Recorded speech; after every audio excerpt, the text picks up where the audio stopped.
Greetings once again, Musto0063 here to press on with Mega Man 4. And well, not one of the remaining 3 stages looks all that appealing, does it? But let's at least go after the stage with the easiest remaining Robot Master, so that's Ring Man. Get ready to jump and move to the left as soon as Mega Man teleports in. You'll land on the platform that disappears, starting from the end closest to where you landed.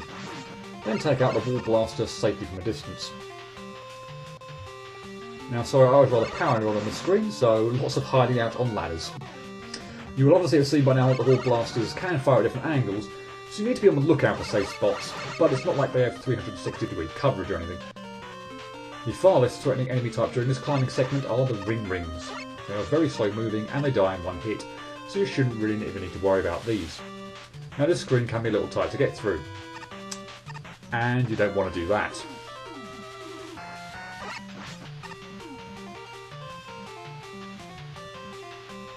Or that. Now you are actually fine to keep walking against the second lowest ledge, like I'm doing here. Both Wall Blasters pellets will miss you. The awkward part is finding an appropriate gap to jump up to the right and quickly take out the first Wall Blaster before it fires at you again. And frankly, that really wasn't it. You'll get much better opportunities than that to make your move, but my manoeuvre looked rather impressive, didn't it? We transition from day to night in a matter of seconds for some unknown reason, and encounter the first of 4 sub-bosses in this stage. This is Karaton Q, and it's a giant missile-firing hippo that sits upon a ledge while the destroyer will stalk. You need to lower the platform and hit the hippo, all the while trying to avoid the incredibly annoyingly small hitboxy missiles he sends in your direction. They can be a pain to destroy thanks to that small hitbox I just mentioned. Now stay as high as you can in this section and you don't have to worry about the floor enemies, just might as well not even be their ring rings and the same disappearing platforms we saw earlier. There are spikes to concern yourself with this time, so don't hang around on the platforms and make your way across as quickly as you can. Sub-boss number 2 is called Whopper. He fires those coiled rings at you in a spread shot fashion and you need to time your shot so as to hit the exposed eyes when the rings are no longer in position to protect him. This is very much a timing thing. Once you know what you're doing, he isn't that much of an issue. At least this time around anyway. Immediately we come to sub-boss number 3, the second giant hippo. Works exactly the same as the first one did, and the missiles are just still as annoying to hit. Ideally you want them to be quite low, so perhaps continually jumping and trying to shoot the hippo at the same time isn't the best thing to do, but I don't want to prolong this battle any longer than I have to. Having said that, this is a particularly poor showing on my part, and the same missile even hit me twice. Now, having taken damage about 5,000 times, I decided since perfect run chances were non-existent, I'd show off the area up the ladder on this run, rather than come back to it later. It also gives me an opportunity to show off how the wire adapter works. Like I said, too bad I've already got hit around 5,000 times, or I'd have got very excited about Eddie's item drop. The Mono Roaders we last saw in Drool stage are back, and the strategy is the same: kill them quickly. Take too long and they'll ram themselves at you incredibly quickly, and then they're very hard to avoid. 4 disappearing platforms, this time they'll disappear from the right hand end, which is almost always going to be the end the furthest away from you when you land on them. The best strategy in terms of staying high is to jump as far as you can to the right when first landing on the platform, walk along it up until the point you reach the end, and then jump to the other side. None of the platforms are too long, but this technique won't work. Now, you can sort of hang on the ladder there, but if you drop down, get ready to move or slide quickly to the left. If you don't know what happens, chances are you get caught out by it. I know I did the very first time I played this game all those years ago. The fourth and final sub-boss is the second Whopper, and the game works the same as it did before, but this one is trickier because it's much closer to you, and it's much harder to time your jumps so as to avoid the rings, especially the one which moves down and left. This is not something I want to be getting hit on when I'm on for a possible perfect run. And that's because the Robot Master is again very easy.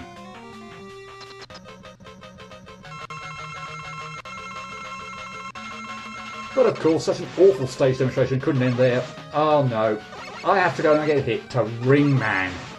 Seriously, of all the levels I've Let's Played so far, even though I actually died in Ices and even Bomb Stage, this feels like the worst of the lot. Ring Man will behave the same way every time you're fighting, and for some reason, I completely forgot that he shoots a 3rd ring at you on his first cycle. After his first cycle, he only shoots 2, and you can see that they are absolutely no trouble to dodge.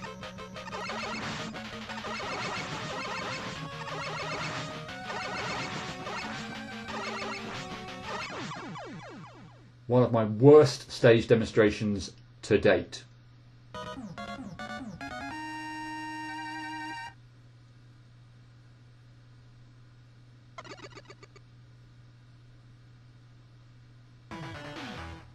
I'm not so sure I deserve it after that embarrassing performance, but nevertheless, I acquired Ring Boomerang, and Ringman gave a perfect demonstration of how it works. Along with Dust Crusher, it will be exceptionally useful in taking out fortress bosses.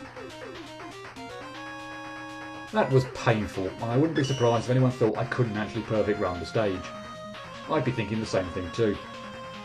Fortunately, I'd be wrong.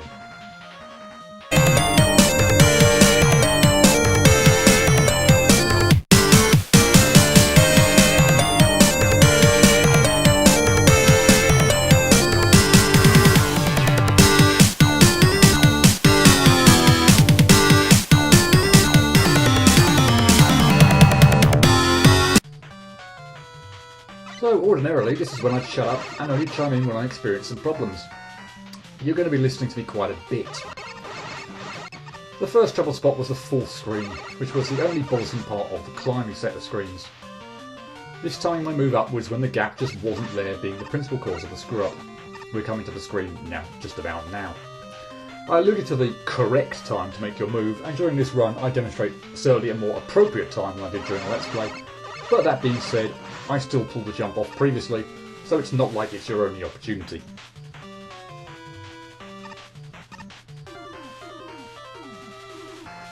Hippo number 1, come on up! So many failures to the missiles, it's not even funny. Because I always want to get to the fight over and done with as soon as possible, it looks as though I'm a bit gung-ho here, but that's how I like to play this. If only the hitboxes on the missiles were a bit bigger, I don't think this would give me anywhere near the same difficulties. Now, as I mentioned on Dive's perfect run, this is where on one occasion I accidentally fired a semi-charged buster shot, and it hit a ring, run over. On the bright side, it wasn't further in the stage, but it was still annoying as hell. And perhaps somewhat surprisingly, the first of the whoppers didn't catch me out. What I would say on this though is that I'm pretty confident about the timing required to beat it. And this one, because it's positioned quite far off, generally isn't the trouble one.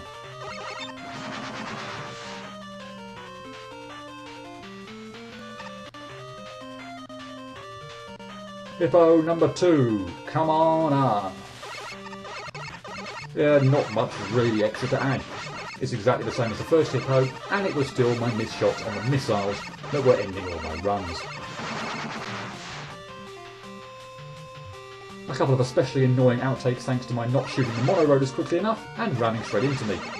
Having just beaten the second Hippo, this was not where I want to lose focus. Now, not really any outtakes here, but you'll see that I messed up my jump to stay on the highest path.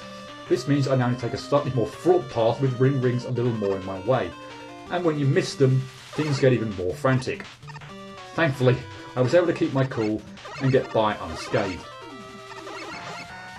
Now you may also have seen there that I accidentally shot another semi-charged buster shot, but to my everlasting relief this one didn't hit anything, and so, as with the Dive perfect run, it was inconsequential and I can safely count this run. The damn second whopper, the last worry of the stage. And getting hit to this thing pissed me off next to no end. Several times I got hit as the thing died. It seems to have a penchant for doing this, like it sends out its rings just that little bit further with its dying breath. Whatever, it's really freaking irritating, let me tell you.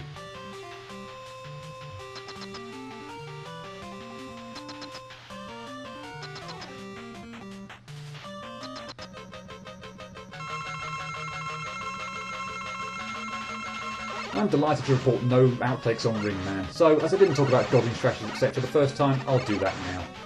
Jump the first ring coming your way, then get to the middle of the screen, and as Ringman moves to the other side, jump over the third ring he fires. From then on, Ringman will only ever fire 2 rings. Jump the first one, and jump over it again when it boomerangs back to Ringman. Then jump in between the second ring and Ringman as he moves across the screen. Lather, rinse, and repeat. The only thing which might catch you off guard is the third ring he fires during his first attack wave. After that, it's only ever 2, and the dodging method I've just described will work every time. Believe me, this is a wonderful breather after the nightmare that was the level. And in case you couldn't tell, I was rather pleased.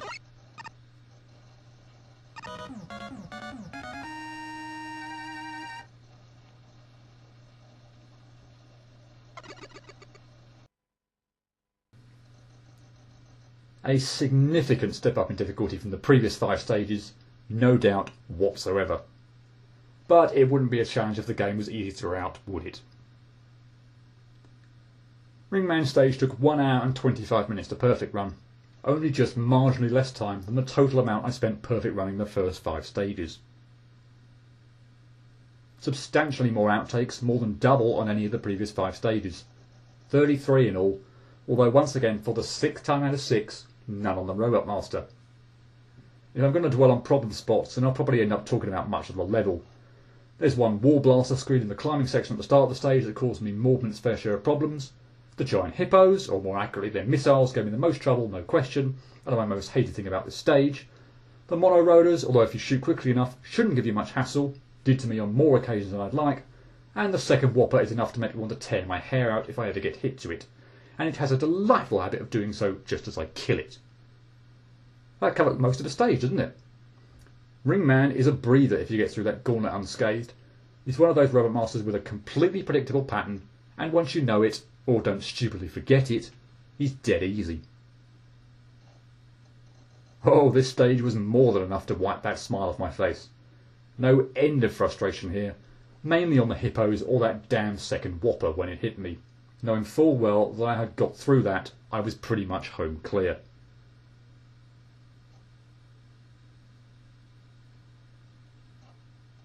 I give Ringman a 6 out of 10, and I'm sure some of you might have been expecting a higher rating. It's the relatively short amount of time, well, I think so anyway, I spent on the stage that sways my rating on this occasion. Yes, it was frustrating, and I think level alone is probably the hardest one to perfect run thus far, but Ringman poses no substantial threat, unlike say a Shadow or Needleman. In those cases it was the Robot Master that earned the highest scores. Here it's the level without any doubt. In fact, if you put Shadow Man at the end of this level, and I'd seriously have to question whether I'd ever have the patience to do it. Fortunately though, that's all a bit of a moot point, and 6 out of 10 for Ringman it is. But I'm still nowhere near done, and have 2 nasty looking stages left to go at. Join me next time for a Pharaoh struggle. Cheerio.